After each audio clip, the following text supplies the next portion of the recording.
How do we go about the business of forming and casting visions that large numbers of people wind up owning to the core of their being?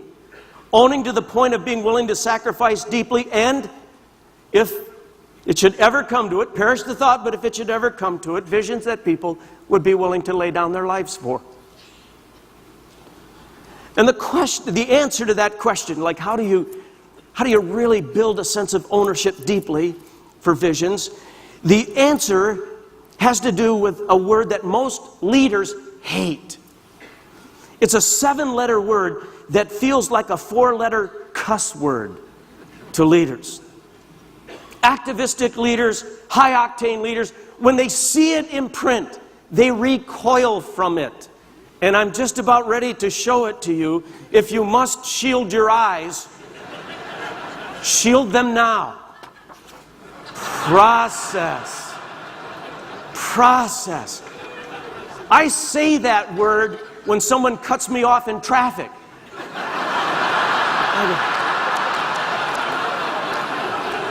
I'd like to subject you to 10 or 15 meetings of process. I mean, it's hard for activistic leaders to really want to subject themselves and to, and their dreams and their vision to process. But let's go back to the pastor I mentioned at the beginning of this talk. The guy who came up with a 5-year vision for his church in a mere 72 hours.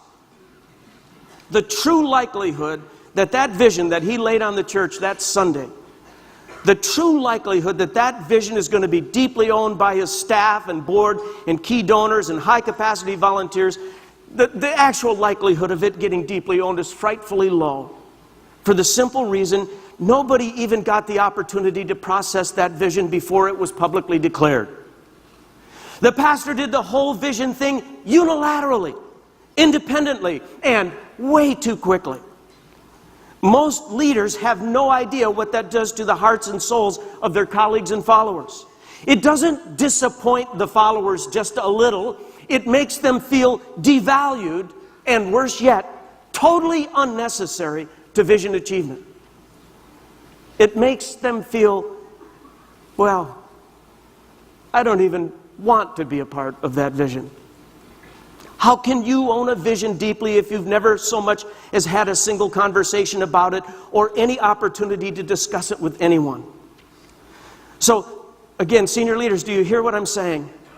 As exciting as it seems to you to get a vision from God early in the week and deliver it on Sunday, as exciting as that seems to you is as defeating as it is to everyone else who was left out of that process. Can I suggest a better way? What I'd like to do the next few moments, I'd like to dissect the whole vision business into these segments. I want to talk to you for a few moments about vision formation. And then I want to talk to you about vision refinement and then vision declaration. If we dissect it and put this back together, I think it'll make sense to you if you can trust me for a few moments. Vision formation. Vision formation. There are two different approaches to vision formation. There's the Sinai approach. Remember how Moses in the Old Testament went up to Mount Sinai all alone and he met with God. Then he came down from the mountain with marching orders from God and delivered it to the people. Senior leaders, especially older senior pastors, absolutely love this text. They really do. I've heard senior pastors talk about this from pulpits. Here's what they say. They say, "Church, I'm going away this week to fast and pray for the future of this church. It'll be a lonely time, but a holy time. And I would like to ask for your prayers. I'd like to ask that you would pray that God would speak to me and that I would have the ears to hear. And upon my return, I will declare to you what God and I want all of you to do." Now, let me ask you, senior leaders, how cool is that really for anyone other than you? Hint, not that cool. Now, this approach to vision, the Sinai approach, it's dramatic. It's quick and efficient. You can get it done in 3 days. It just kills the likelihood of deep ownership for that vision. Let me explain an alternative approach. The team approach. The team approach to vision formation. This took me about a decade to figure out, so it might be worth 3 minutes of your time. Instead of the pastor going away for like 3 days, why not schedule an off-site retreat with some of the key leaders in your church, board, elders, staff, key volunteers, whatever, and ask this question. This is a powerful question.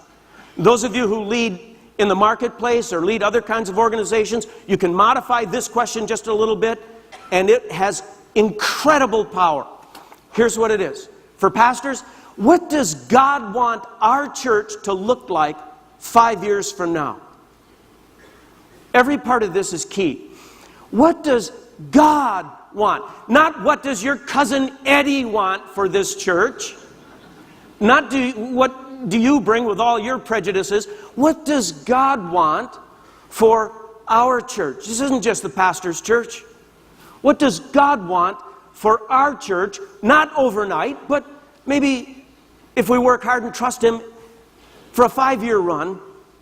What does God want for our church to look like 5 years from now? We've used this question for years around here. And those of you, again, who run businesses, you just have to pose the question a little bit differently. But if you engage your top people and say, what should our business look like 5 years from now? What should our business look like 5 years from now? When we pose this question around Willow, it's the question that makes people want to search the Scriptures, and it makes them want to dream and reflect.